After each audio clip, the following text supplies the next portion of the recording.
In the deep of night, I sensed a presence climbing onto my bed. Half awake, I glimpsed the ghastly visage of my roommate, Lu Yen, disfigured by a cosmetic surgery gone wrong. Her head drooped low, her neck grotesquely elongated, her face nearly brushing against mine. Lu Yan's whisper brushed my ear. "Lon Lon, are you asleep?" Following graduation, in a bid to economize on rent, I had opted to share a 3-bedroom apartment with 2 other girls. Yet, among them, Lu Yen stood out as a true eccentric. She's a popular live streamer on Douyin, her days free and her nights dedicated to streaming until the wee hours of 1 or 2 a.m. Yet, Lu Yan's oddity unfolds whenever I'm engaged in a video call with a potential romantic interest.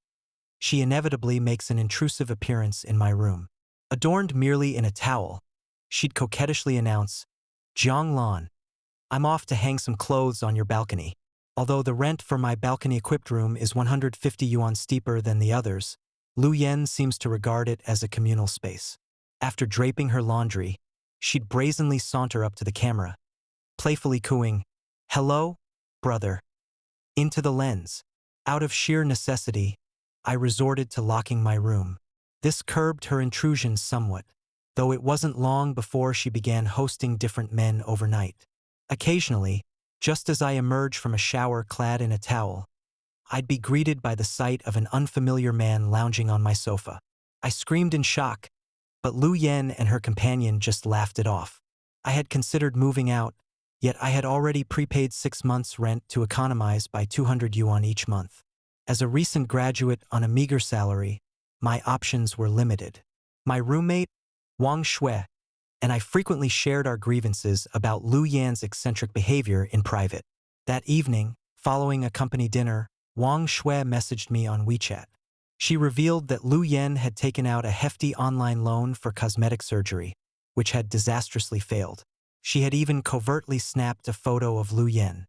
The photo Wang Shui sent took me aback. It was a clandestine shot of Lu Yan's profile, her face grotesquely swollen to nearly twice its normal size, her nose bizarrely distorted, resembling something from Avatar.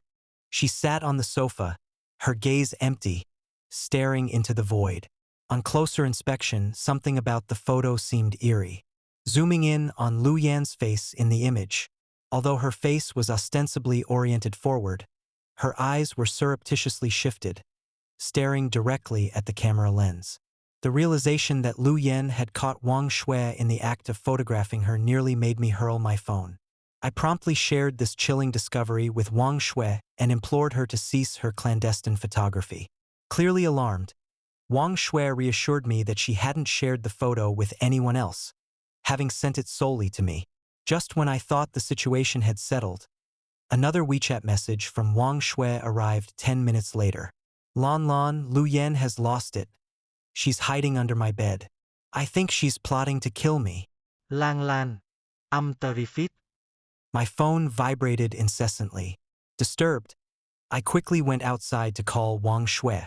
The call connected instantly, but no sooner had I said hello than it was cut off. Soon after, another message from Wang Shui came through. "Lon Lon, it's all good. Lu Yen was just fooling around. Oh, and something else. The company has called me away on a sudden half-month business trip. I'm heading out now." Something felt amiss, so I tried a WeChat video call with Wang Shui. She didn't answer. Given our fraught relationship with Lu Yen, her playful antics seemed out of character. Could she genuinely be fooling around with Wang Shui? Plagued by unease, I didn't wait for the company dinner to conclude. Instead, I raced back to our apartment. Opening the door, I was met with complete darkness and a silence so profound it felt oppressive. "Wang Shui, Lu Yen," I called into the void. Silence answered back. My heartbeat accelerated. Reaching for the light switch, my hand instead found another, icy cold. Startled, I recoiled and flicked on my phone's flashlight, only to see Lu Yen ominously standing before me. She gazed at me blankly, her hand nonchalantly resting on the switch. "Lu Yen, why are you just standing there? You've absolutely terrified me." A chill of fear swept through me. Lu Yen remained mute, her gaze fixed on me. Under the pale glow of my flashlight, I could see the devastation wrought upon her once beautiful face, now bloated and misshapen like an overproofed bun. Her skin was deeply creased, adding years to her appearance. "You've returned." Her voice, raspy and strained, broke the silence. She flicked on the switch, and as her face came into full view, my heart skipped a beat at the sight of such a grievous medical blunder. What kind of heartless clinic had transformed her once lovely face into this horror? Lu Yen smiled painfully, leaning in close to whisper, "Am I that horrifying?" I almost reassured her with a no, but honesty prevailed, and I asked if she was planning any corrective surgery. Her expression, a tortured mix of laughter and tears, revealed her despair. "I've borrowed a massive amount, and the hospital won't correct their mistake for free. I'm now unable to pay back the loans." All of a sudden, Lu Yen grasped my hand with startling intensity. Her fingers were icy yet oddly clammy. I instinctively tried to wrest free, but Lu Yan's grip was iron-tight. "Lon Lon, I saw that LV tote bag you bought. You seem to have money, right? Could you lend me some?" "Lu Yen, that bag cost me several months' wages, and I'm absolutely out of money now," I responded, sighing deeply. Lu Yan's stare intensified, her eyes bulging unnaturally as she exerted pressure. Just as the intensity of her gaze became almost unbearable, she released my hand.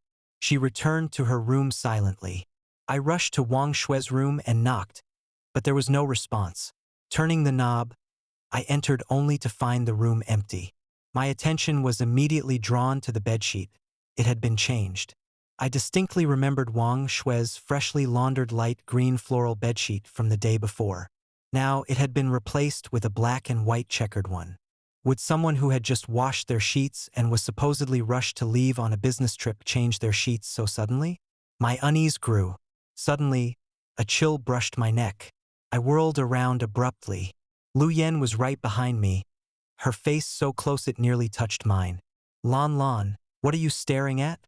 Lu Yen offered a strained, awkward smile. "Lu Yen, why do you have to creep up on me like that?" I said, my frustration palpable. Lu Yen remained silent. Once more, she robotically repeated, "Lon Lon, what are you staring at?" Her eyes were fixed on the bedsheet. "Lon Lon, do you see something amiss with this bedsheet?" she asked, her stare unyielding. My heart thudded painfully. "It's nothing." I thought Wang Shui was joking, but it turns out she really has gone on a business trip, I managed to say, keeping my voice steady. "Lu Yen, I'm gonna get some rest now. You should too. Perhaps it's best to talk to your parents, settle your debts, and then look into repairing your face." I wanted to be away from Lu Yen as quickly as possible. Previously, Lu Yen was merely eccentric and irritating. Now she seemed outright terrifying. I hurried back to my room, locking the door behind me. My heart pounded relentlessly. The disturbing image of Lu Yen haunted me. A chilling thought surfaced. Could Wang Shui have been murdered by Lu Yen? Yet I soon dismissed the thought. While Lu Yen was undoubtedly odd, it seemed far-fetched that she would kill someone just because they had taken her photo. Wang Shui is likely en route somewhere, which probably explains why she didn't pick up her phone. A little reassured, I applied a face mask and reclined on my bed to dive into a trending new crime drama featuring two charismatic male leads. Engrossed in their handsome features, I was jolted by odd thumping noises emanating from Lu Yan's room. Thump thump. It resembled knocking. The noise was unmistakable, prompting me to shut off the video and sit up straight. The sound of water running in the living room suggested that Lu Yen was in the bathroom taking a shower. Thump thump. The knocking came again. Restlessness took over, and I carefully approached the door to Lu Yan's room. The knocking sound intensified. Something was definitely inside Lu Yan's room. With trembling hands, I reached for the doorknob and was about to turn it when a hand suddenly reached from behind and gripped mine tightly. "Jianglan, don't you know it's rude to enter someone's room without permission?" Lu Yen said, offering a smile. I turned to apologize, but her appearance shocked me. Her face was slathered with a heavy layer of white foundation, which did little to mask her scarred skin.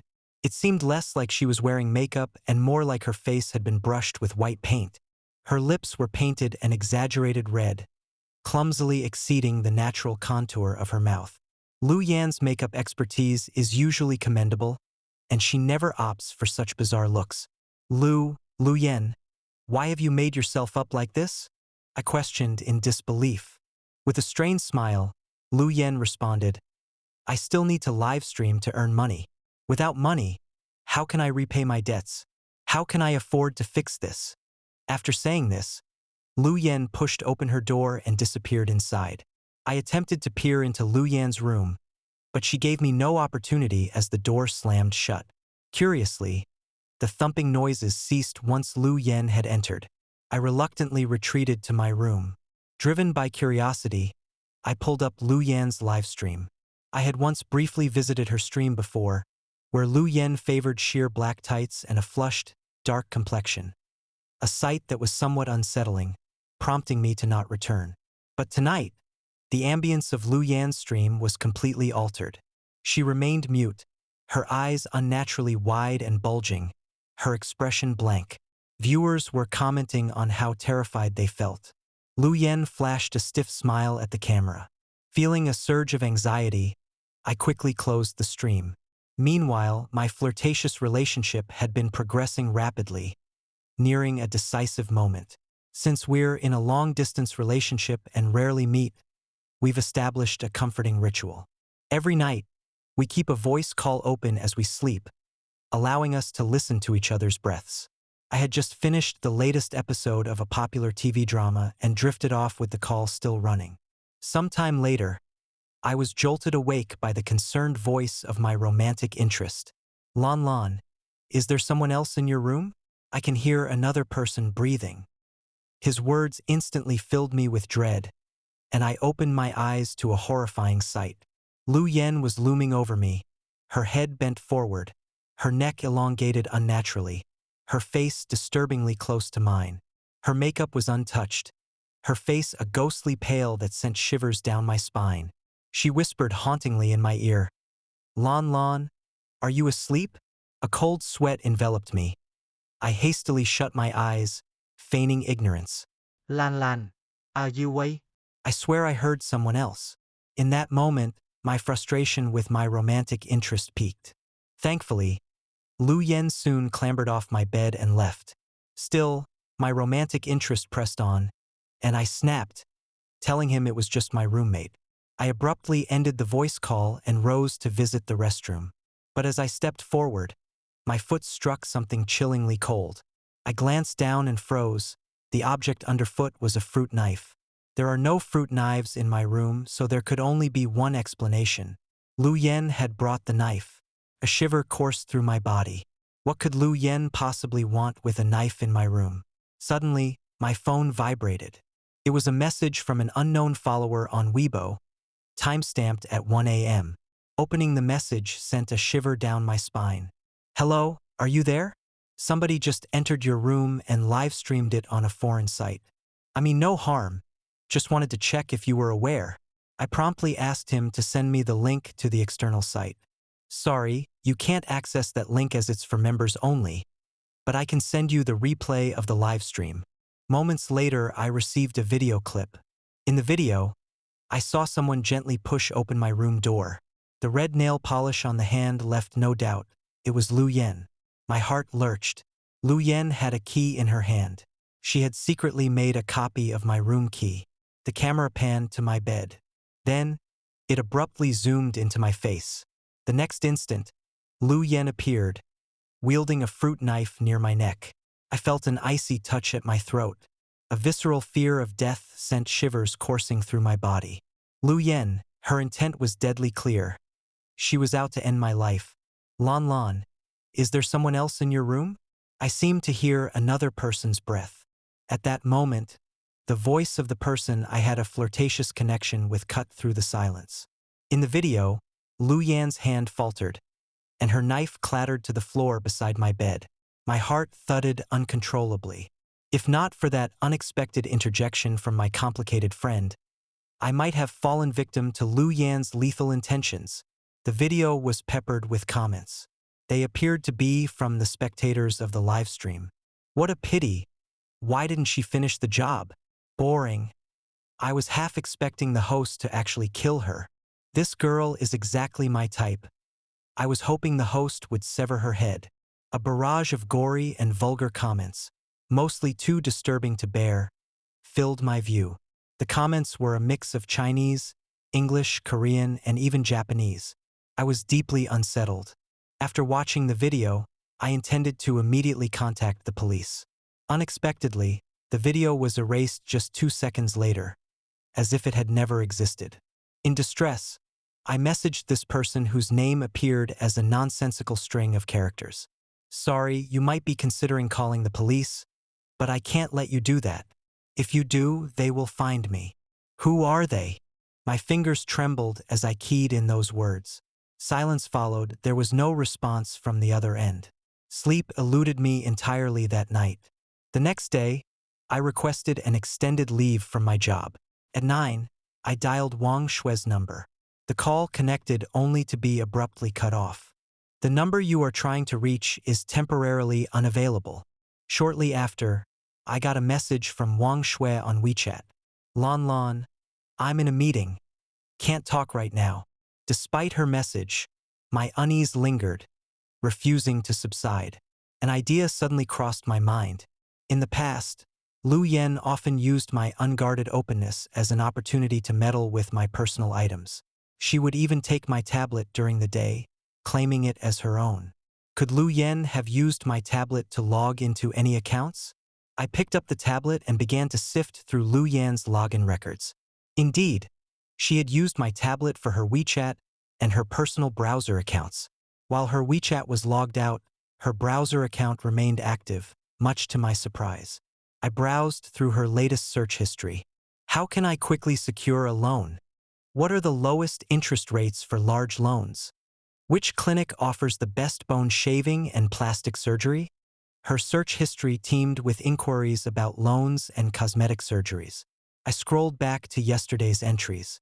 One entry struck me with terror. What is the most effective way to commit murder? My heart raced anew. A horrifying thought dawned on me. Could Lu Yan have actually murdered Wang Shui?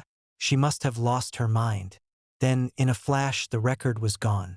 A knock at the door interrupted my thoughts. Jianglan, I had used your tablet earlier and forgot to log out of my browser account. Did you just look through my search history? No. I replied instantly, my heart thudding. Lu Yan merely hummed in response. I yearned to confront her about last night and her unauthorized duplication of my keys. But Lu Yan's current unpredictability made me fear the worst. Silence lingered outside the door. Then it seemed Lu Yan had departed. Suddenly, 2 thuds resounded. The door was being struck. Trembling, I peeked under the door. A pair of exaggeratedly bulging eyes met my gaze. Lu Yan was on the floor, her head repeatedly slamming against the door. I nearly shouted, backing away in horror. Lu Yan, what are you doing? If you keep frightening me like this, I'm calling the police. The relentless banging at the door abruptly ceased. Jianglan, I'm heading out briefly. I'm planning to see a doctor about my face. Lu Yan uttered faintly. Knowing Lu Yan was leaving brought a fleeting sense of relief. Soon, I could hear the sound of her departing. I recounted the ordeal to the person I was ambiguously involved with. He agreed that something was unsettlingly wrong with Lu Yan. He urged me to seize the moment and inspect her room while she was away. As I stood before Lu Yan's room, nerves tingled through me. I tentatively turned the doorknob. Surprisingly, the door opened effortlessly. Lu Yan had left it unlocked. It was my first time stepping into Lu Yan's chamber. Inside, the room was a mess.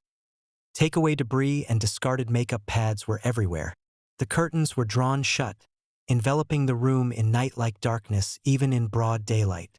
A stark, acrid odor filled the air. There, on the vanity, lay an open laptop, its screen dimly lit. Thrillingly, Lu Yan's WeChat was still active. With trembling hands, I started perusing Lu Yan's chat history. One contact, distinguished by an avatar of a black eye, instantly grabbed my attention. I opened their chat history to find just one link. When I clicked on it, The screen flashed access denied. I immediately forwarded the link to the person I had a complicated relationship with, who is an adept programmer. He responded quickly. Lon, this link directs to an external website, and I'm currently unable to crack it. Only members with an invitation code can access it. Allow me some time. I'll attempt to decrypt this membership code. I diligently sifted through Lu Yan's computer for any leads. At last, I discovered a promising clue. On a loan website that Lu Yan frequented, there was a private message. Interested in making quick money? We are currently recruiting live streamers. Please add WeChat XXXXX. I searched this WeChat ID and confirmed it was the one with the black eye avatar. This link was presumably the one Lu Yan used for live streaming. Suddenly, I heard a creaking sound behind me, followed by a thud as something heavy fell to the ground. I spun around. A human-shaped object, wrapped in a white plastic bag, had hit the floor. My heart raced. Encased in the plastic bag was Wang Shui, or more accurately, Wang Shui's lifeless body. Her eyes were grotesquely swollen and nearly popped out due to severe congestion. I crumpled to the ground, my body suddenly going limp. Instantly, the pounding sounds from the night before echoed in my mind. Those were the final desperate cries of Wang Shui, who was clinging to life. In the closet, there was a cell phone. It belonged to Wang Shui. The texts I had received were from Lu Yan, who had impersonated Wang Shui. Tears spilled uncontrollably. I snatched up the phone to call the police. Just then, my ambiguous friend's call came through. His voice was urgent and quick. Jianglan, get out of the room now. I've cracked the membership code and accessed the site. Lu Yan is still live streaming. She never left. She's been hiding under the bed all along. Cold sweat drenched my back. I spotted those spiteful eyes peering from the shadows under the bed. I sprinted towards the door with all my might, but it was slightly too late. Lu Yan sprang forward, pinning me down. She hurled my phone with such force that it smashed against the floor. Jiang! My ambiguous friend's voice abruptly stopped. The phone lay in ruins. Despair overwhelmed me, but I was not ready to give up. Lu Yan clutched my neck, her knife pressing coldly against my back. A piercing pain emanated from the spot where the blade touched. Jianglan, if you don't fancy being killed right this moment, then lift your head and look ahead. Fueled by rage, I raised my head. In front of me, Lu Yan had set up a smartphone. The screen displayed a live stream. Both our faces were captured on camera. Lu Yan's expression was twisted into a grotesque frenzy. The live stream's chat was a blur of rapidly updating comments. Don't finish her off too quickly, host. I want to savor this beautiful girl's demise. One cut at a time. I'm absolutely thrilled. It's my first time catching a murder unfold live. The one up front, you're the newcomer, aren't you? Just so you know, this hardly qualifies as shocking. I've seen worse. A girl had sulfuric acid poured directly into her mouth. Haha. And the agony was so intense she writhed in torment. There were numerous comments from foreigners too. Their words brimmed with a morbid exhilaration. It's difficult to fathom the grotesque expressions these individuals must be wearing behind their screens at this very moment. A wave of intense anger swelled within my chest. Yet, it was this very fury that brought me a strange sense of calm. Lu Yan, neither Wang Shui nor I have ever crossed you. I've endured all your behaviors to date. Why do you now seek to kill us? I locked eyes with the live camera, confronting her directly. On the screen, Lu Yan's laughter was unsettling, her visage ghostly and malevolent. Jianglan, I'm penniless. They promised me $1 million if I successfully execute these 2 live streams. That $1 million would just cover my debts from those predatory lenders and leave a little over for corrective surgery. Unlike you, who graduated and secured respectable positions, my life took a different path. I never finished middle school. Why, you ask? My vile stepfather threatened to cripple me if I pursued my education. I aspired to better myself, to earn more, but my disfigured face and the debts I accumulated have crushed me. The lenders even threatened to publish my nudes if I didn't pay up, branding me a whore. Jianglan, someone like you, who lives bathed in light, could never comprehend my despair. Lu Yen murmured. Lu Yen, this is folly. Do you think murdering us will spare you from the law's grasp? I countered coldly. A mad grin flickered across Lu Yan's face. Zhonglan, you don't understand. You know nothing at all. I hadn't realized at first. They are far more formidable than we could have imagined. This is an underground live stream, and they have ways to manage the bodies. Ever wonder why some people can just vanish off the face of the earth, leaving not even a corpse behind? They have countless methods to erase a person without a trace. I need the money, Zhonglan. Understand? I owe you and Wang Shui an apology. Be assured, once I've recovered, a portion of the earnings from the live stream will be sent to your parents. You are beyond redemption, Lu Yen, I declare coldly. The knife edges against my throat. Quick, slit her throat. I'm becoming exhilarated. End her. The live stream's chat overwhelms the screen. They all await the cutting of my throat eagerly. These vile creatures lurking behind the screen. I sense blood erupting from my throat. My vision slowly fades to a blur. Just before I collapse, I glimpse a pair of black leather shoes materializing before me. From Lu Yan's viewpoint, I raise my eyes to the man standing before me, adorned in sunglasses and a mask, his figure ensconced in a sleek black suit. He surveys me from above with a disdainful scrutiny. Is he dead?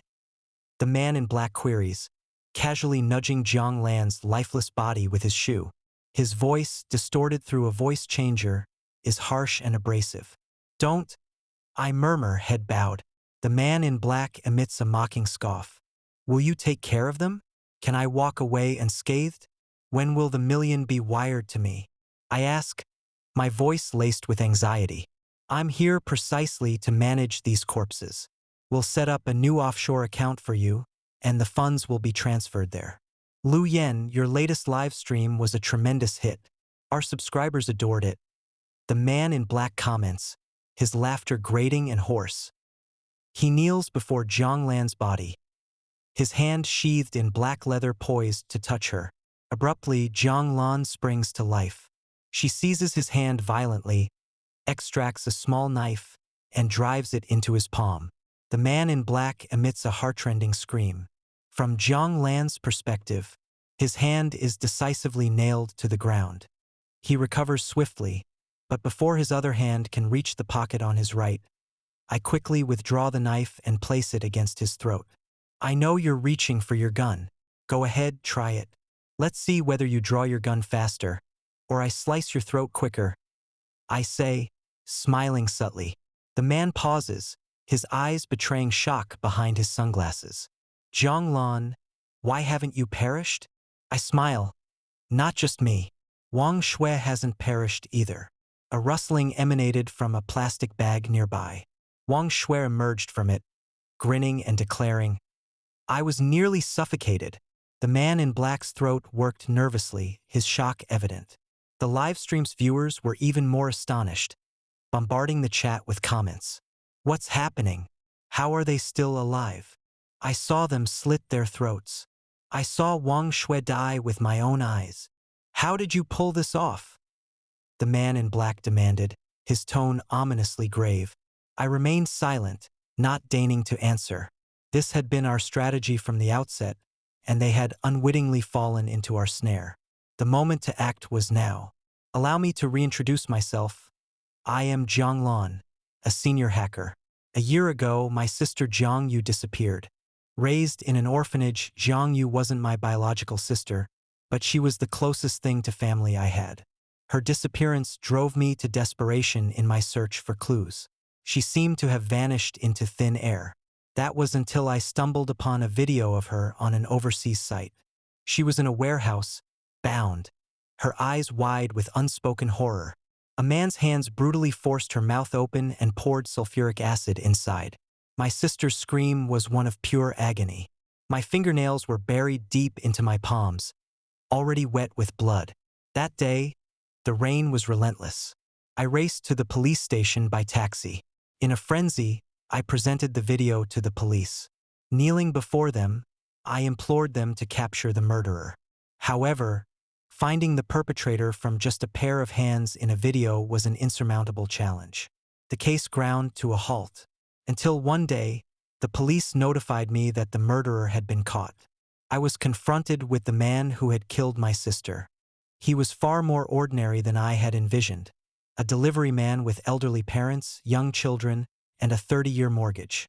Through tears, he pleaded for my forgiveness. He explained that he had been invited to a live stream to kill a young woman about 20 years old. There was no enmity between him and my sister. He was driven solely by the allure of $1 million.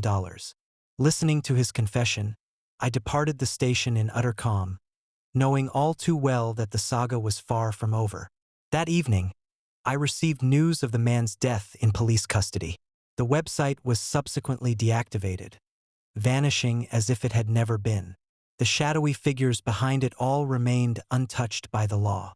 From that day forward, I had a plan etched in my mind. I couldn't implement this plan alone. I required 2 accomplices. I first encountered Lu Yen at a club. She was giggling and seated on a man's lap. "You're Lu Yen, right? Could we talk outside?" I noted her fatigue hidden beneath heavy makeup. "Who are you?" "I'm expensive, and I don't deal with women." "I'll pay for 30 minutes, 3,000 yuan, I stated flatly. Taken aback, Lu Yen then smiled coquettishly and clasped my arm. I escorted her to a cafe and ordered her a coffee. "Lu Yen, your mother vanished 6 months ago," I declared. Her smile instantly vanished. "Who are you, and how do you know that?" she asked, her gaze wary, like a wild animal cornered. I paused before responding, showing her a video instead. It displayed a middle-aged woman being strangled to death. Lu Yan's face trembled uncontrollably, tears cascading down her cheeks. Nevertheless, Lu Yan proved more astute and composed than I had anticipated. She dabbed at her tears and unsteadily lit a cigarette. "Who did it?" she queried. I answered, "An underground live-stream operation. Their real identities a mystery to all." This video was crafted for a certain subscriber who desired to witness the death of a 50-year-old woman. "My sister was also a victim of their cruelty, Lu Yan. You were once a special effects makeup artist. I need you on my side. We'll execute a plan together." Later, we recruited Wang Shui. Formerly a celebrated stage actress, she was profoundly altered by her husband's tragic death, which had driven her into a psychiatric ward. Her husband had been horrifically buried alive. Wang Shui, overwhelmed by the video, hugged us and wept profusely. She committed to joining our quest to unmask those lurking in the shadows. This organization's operatives are meticulous, choosing their victims with care. Therefore, we had to adopt entirely new personas. Wang Shui and I assumed the roles of typical office workers, while Lu Yan reinvented herself as an entertainment live streamer. 6 months before launching our strategy, we severed all former connections. We fully embraced our fabricated identities. After 6 months, pretending to be house hunters, we successfully moved in together. To conceal any potential leaks, Lu Yan adopted the guise of a quirky and irritating roommate. Lu Yan's online loans and cosmetic surgery were integral parts of our scheme. The strategy was to bleed them dry, luring them into a trap. Sure enough, they took the bait. To monitor our every move, they instructed Lu Yan to install pinhole cameras throughout the house. Unknown to them, I had preemptively altered these cameras. They saw only what I chose to show them. Lu Yan's supposed botched plastic surgery, the wound on my neck, and Wang Shui's death were all fabrications. All were the artistry of Lu Yan's special effects makeup. Wang Shui's performance was impeccable. She perfectly enacted a murder scene on the live stream. Our ultimate goal was to expose the puppeteer behind the curtain. "Now I've got you," I said with a smirk. I turned to view the feed on my phone. "You've all been like rats, scurrying in the shadows. And now, I'm going to pull each of you into the light. I've uncovered your identities. Your names are now listed online." My lips curled into a grin. "Now, it's your turn to be punished." The screen in the live stream went black. I removed the sunglasses from the man in the black suit. He was strikingly handsome. Surprisingly, his face showed little sign of alarm. The man eyed me with curiosity. And the person you spoke to ambiguously on the phone? I explained that there was never an ambiguous person. It had always been just my voice.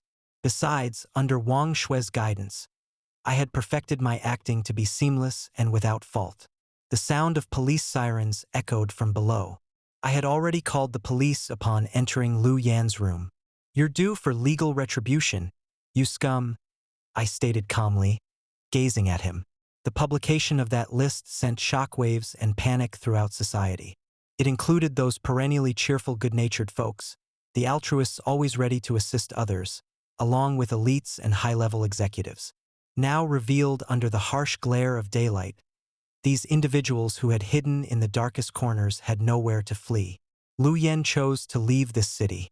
Wang Shui and I were there to see her off. Grinning, Lu Yan mentioned her continued ambition in the field of special effects makeup. She raised her face to the sunlight, her eyes glistening. "My dream is to become an international special effects makeup artist," she affirmed. After bidding Lu Yan goodbye, Wang Shui wept. She clung to me, crying intensely, and shared her renewed determination to continue her career in acting. I gently rubbed her head. "You are the most outstanding and brave actress I have ever encountered in my life."